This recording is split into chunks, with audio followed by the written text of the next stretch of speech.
So good morning. No matter who you are or where you are on life's journey, you're most certainly welcome here. There's a few things I'd like to let you know ahead of time here before we begin our worship service. First of all, there are educational resources on our website. You can find those, as always, at swanzeyucc.org. If you'd also like to stop by and hit the donate button, we'd appreciate that as well. Whether you're keeping up with your pledge or appreciate the worship, you're always welcome to donate there as well. Also, we want to let you know, today we will not be doing communion. We're going to be doing something different. So if you happen to have a mask at home that you use, please be able to get that. We're going to, after the service, we're going to do a blessing of the masks today. And also, a yard sale is going to be coming up this week. It's going to be August 7th, this Friday. Help is going to be needed from 10 to 6, as well as pop-up tents and stuff. In other words, stuff to sell. So if you have any questions about this, you're welcome to contact Cindy Stinson. She has more information on that. So today we're going to begin our service with "O Love That Will Not Let Me Go."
So hear this, our opening prayer.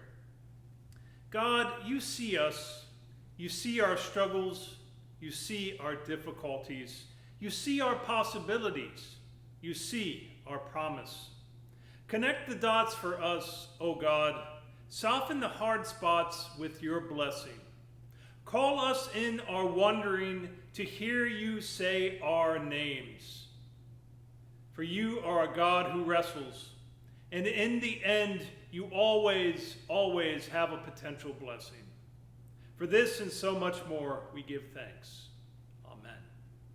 So this day, let us claim our peace. God makes peace within us, so let us claim it. God makes peace between us, so let us share it. May the peace of God be with you. So this day, we're going to have our ancient testimony. It's going to be from chapter 32 of Genesis, verses 22 through 31. And there will be a modern message following that. And this is the reading from Genesis, the 32nd chapter. The same night, he got up and took his 2 wives, his maid, and his 11 children, and crossed the ford of the Jabbok. He took them and sent them across the stream, and likewise everything that they had. Jacob was left alone, and a man wrestled with him until daybreak.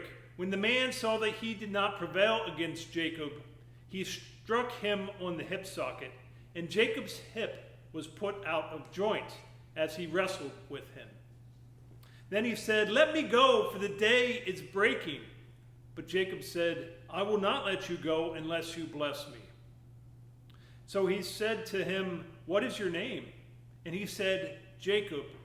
Then the man said, "You shall no longer be called Jacob, but Israel, for you have striven with God and with humans and have prevailed." Then Jacob asked, "Please tell me your name." But he said, "Why is it you ask me my name?" And there he blessed him. So Jacob called the place Peniel, saying, "For I have seen God's face to face, and yet my life is preserved." The sun rose upon him as he passed Peniel, limping because of his hip.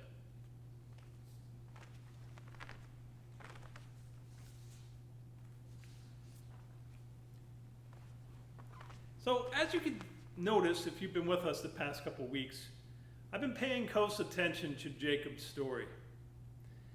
And that's a story that's important to me, but it's important to many other people too.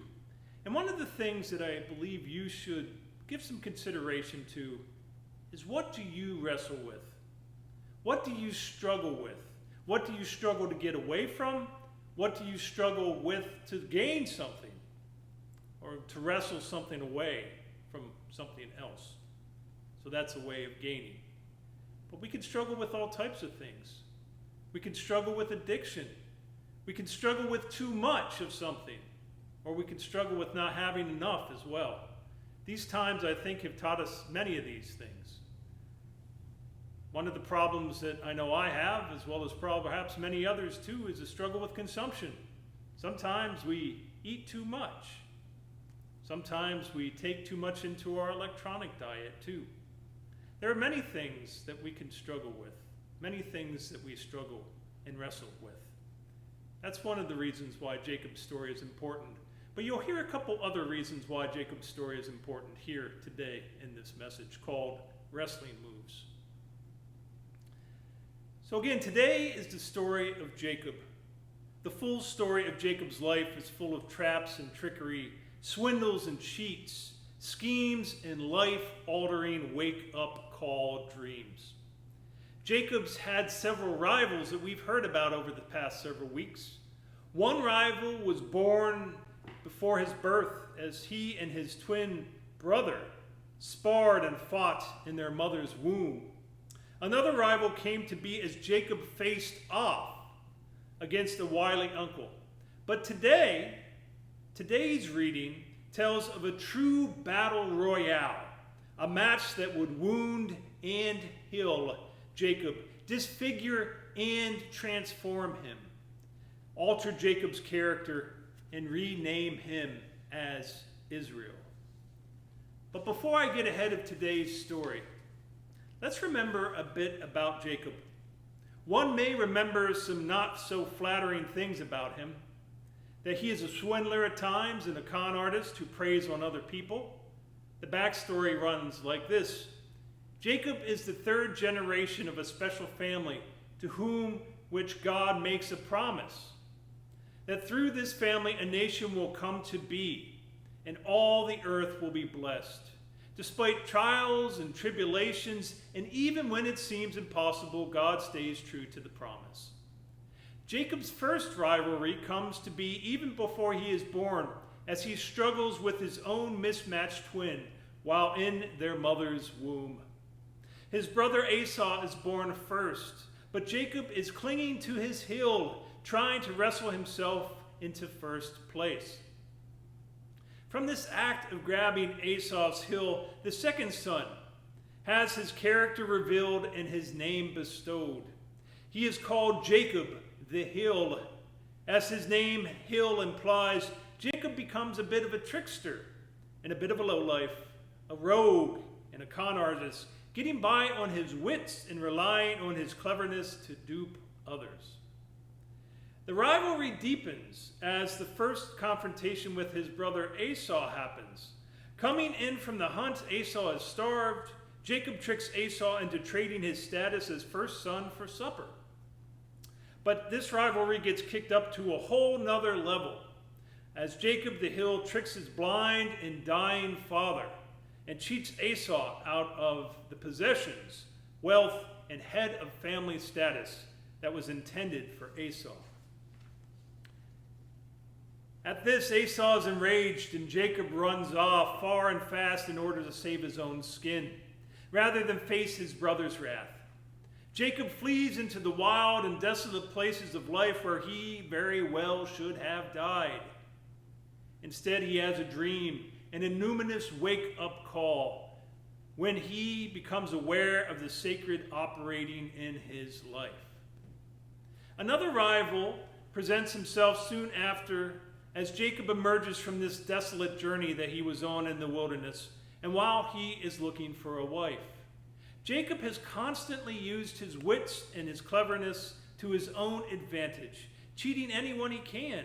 His tricks and schemes have worked, and worked well. He probably thinks he is the slyest and craftiest guy around. He probably thinks he is untouchable. And then he meets his next rival, his uncle and soon-to-be father-in-law, Laban. Jacob the schemer has fallen hard for the stunning Rachel, Laban's second daughter. And so she becomes the lure in Laban's trap. Laban is a more seasoned and much more wily operator than Jacob. Jacob agrees to work for 7 years to win the hand of Laban's daughter. And Laban also agrees to such a deal, but not to which daughter. After 7 years, Jacob comes asking for the wedding to take place, and Laban pulls the old bait and switch, substituting his first daughter, Leah, instead of Rachel. Jacob wakes up the next morning, and to his surprise, a different wife than the woman he loves. Laban has snared Jacob in one of Jacob's own traps, but Laban does offer Jacob the opportunity to wed Rachel after another 7 years of labor. Jacob reluctantly pays the price and works a total of 14 years to win Rachel as his wife. So Jacob, the liar, the conniver, the man with tricks up his sleeve, and the one who is always working the angles, just got schooled. In fact, his father-in-law just wiped the mat with him. So the rivalry between Jacob and Laban is firmly established, and it is on. Over the years, Jacob literally has a tribe of kids with his wives. Laban eventually agrees to pay Jacob for his efforts. So Jacob makes a deal, this time for livestock. But the double-dealing continues between rivals. Through some selective breeding of the livestock, this time Jacob gains the upper hand.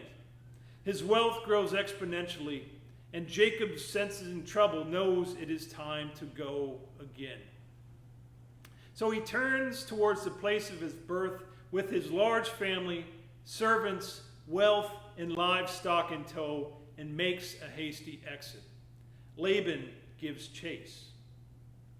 Now to get home, Jacob has to go through the land of his first rival, his twin brother Esau.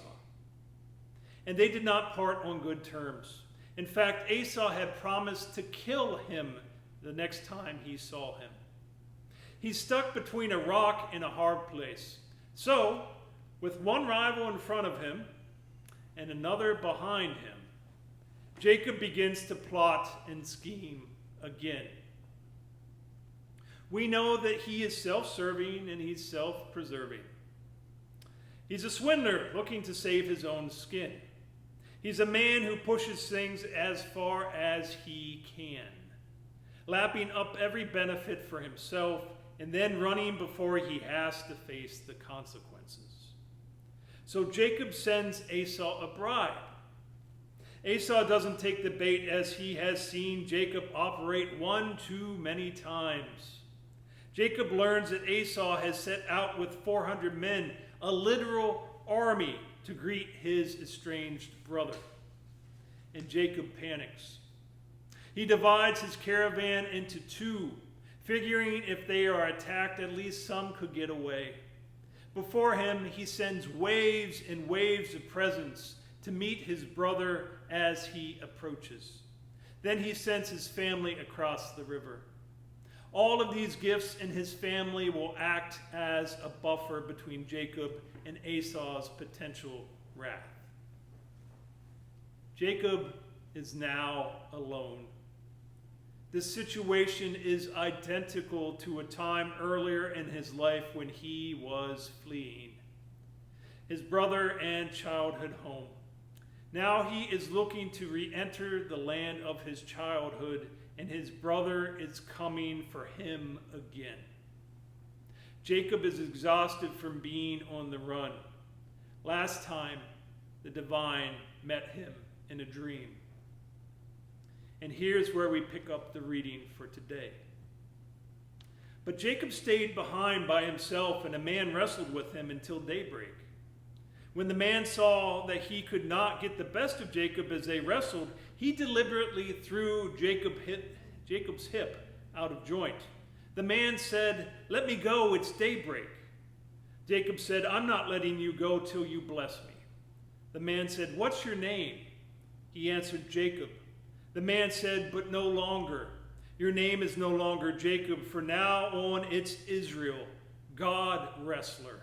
You've wrestled with God and you've come through." Jacob asked, "And what's your name?" The man said, "Why do you want to know my name?" And then right then and there, he blessed him. Jacob named the place Peniel, God's face, because he said, "I saw God face to face and live to tell the story." The sun came up as he left Peniel, limping because of his hip. Now, this might sound like a strange story, but one that might also be eerily familiar. Of course, we have just gone through Jacob's history and his character. We have learned that he has stepped in the ring with his rivals, and he has gone toe-to-toe. He wins through being clever and through being cunning. But this part of the story is something different, mythic and larger than life. There's the monsters that come and wrestle in the dark of night. We recognize this as the turning point on a hero's journey. But to this point, Jacob has not been a hero. He has been nothing but a scoundrel. Last time Jacob was in this position, alone and vulnerable at night, fleeing from trouble, God came to him in a dream. In that vision, he showed the presence of the holy working in the world and reminded Jacob of the promise made to his family. To that point in his life, Jacob did not want anything to do with the promise, his destiny, or the divine. Jacob, in true Jacob fashion, bargains with God, trying to get all he can. But he does not change his life or his ways.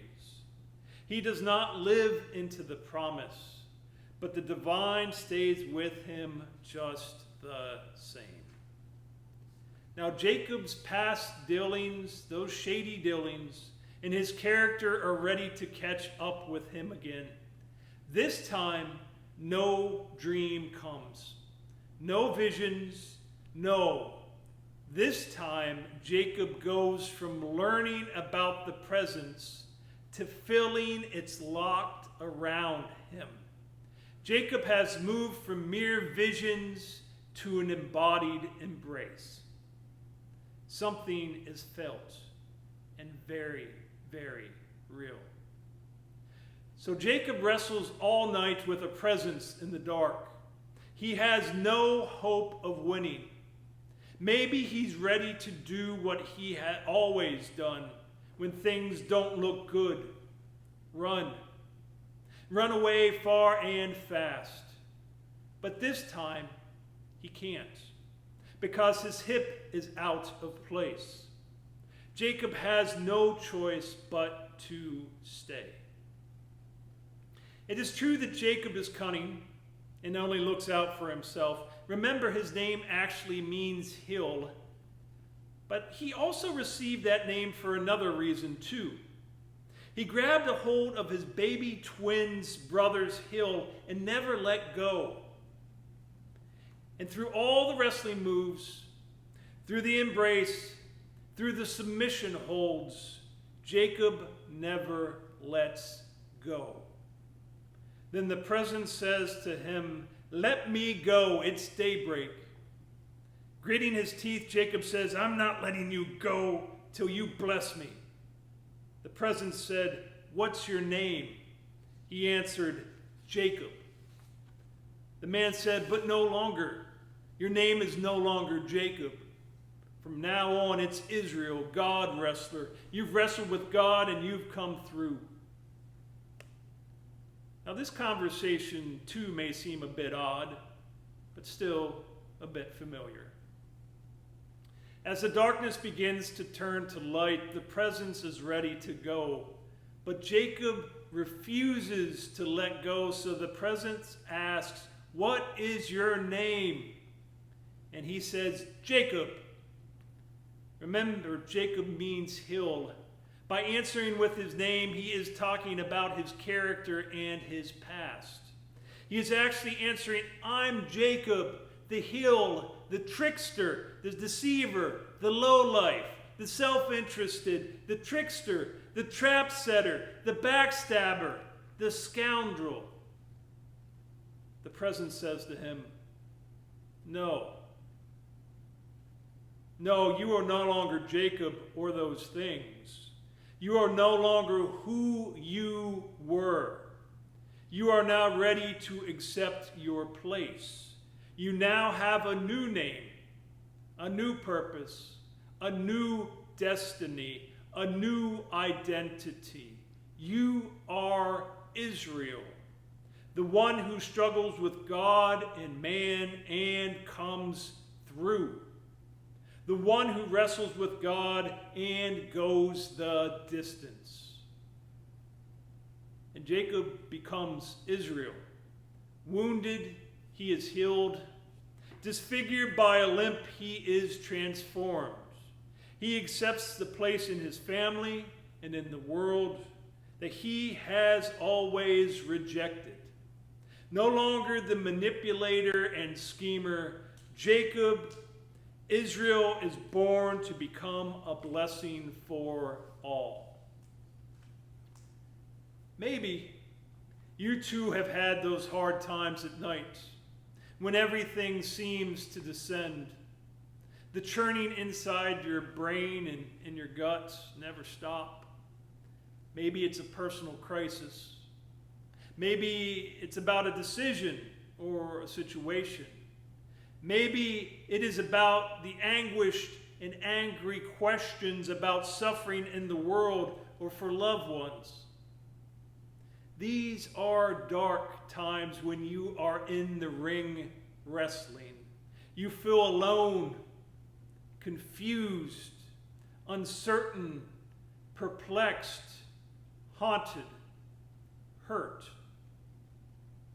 These are dark nights of the soul. Moments of doubt and pain that seem beyond our ability to handle or best. I know I've experienced those times. I take comfort in hearing Jacob's struggle to become Israel. Jacob spent a great deal of his life as a schemer and a lowlife, duping and deceiving others in order to get ahead. Even when Jacob did not believe, God remained. Even when Jacob rejected his promise, the sacred remained. Even when Jacob attempted to make God into a rival, the divine remained waiting.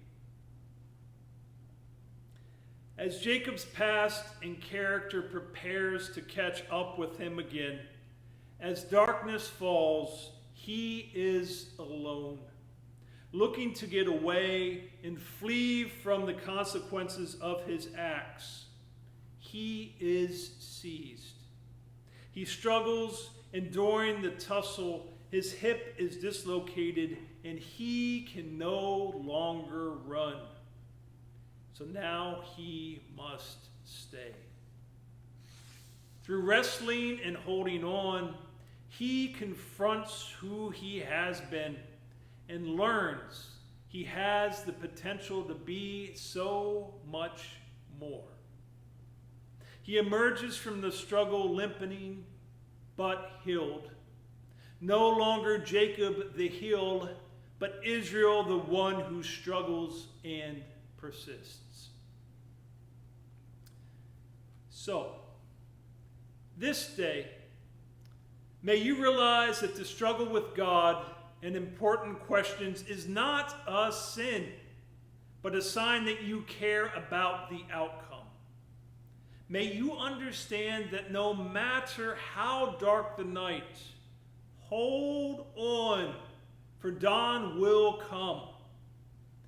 And may you know the divine is a very real and living God who wrestles with us because the identity and image God intends for us may be very different than the view we hold of ourselves. Amen.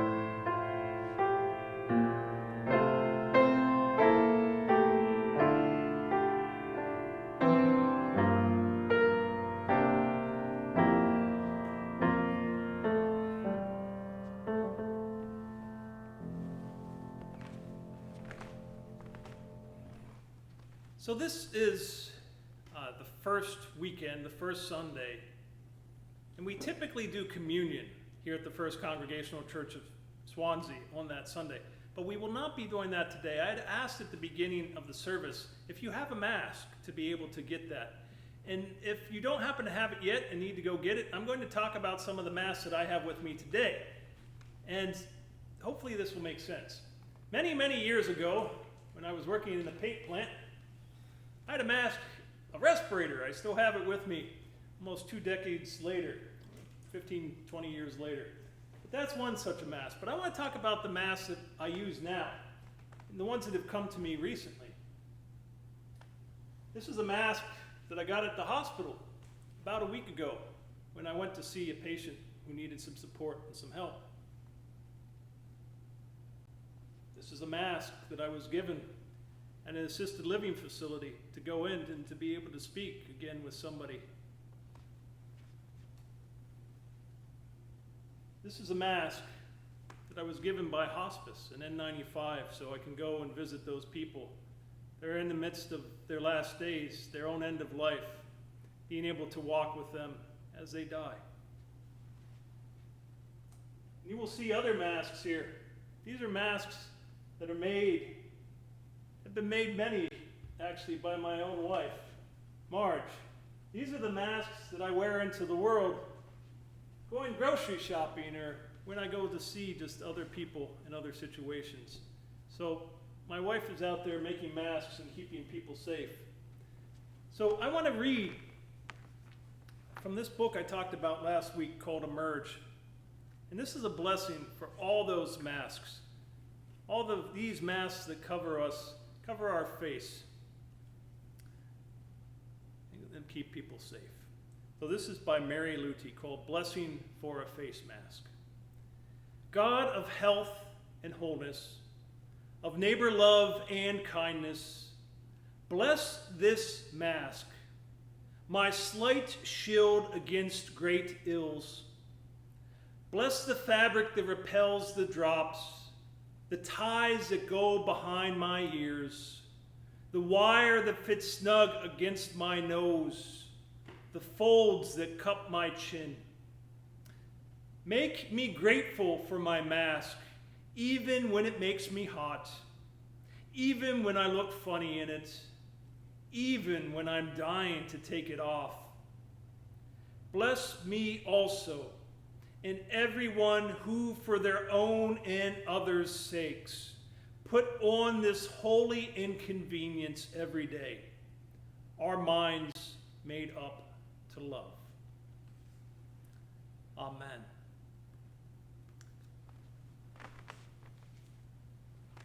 So thank you for those that are wearing masks to keep others safe. We're trying to make sure to stop the spread of this the best that we are able. So if there are prayers this day, we know that God hears them, those ones that are in our innermost heart. And for those prayers that have also been placed out there by people electronically. So that this time, I'm going to ask Kyle to be able to play Let There Be Peace on Earth, and I will be back with the benediction.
So this day, as you go from here, as you go from your computer, may you realize that there are many things that we're wrestling with, both as a society, collectively as a world, but also as individuals, as people.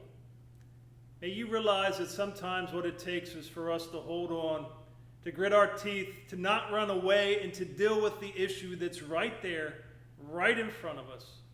Sometimes it means holding on with everything we got, keeping those things together until something new comes as a result.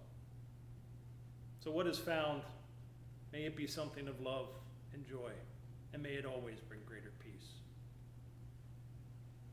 Take good care and be blessed.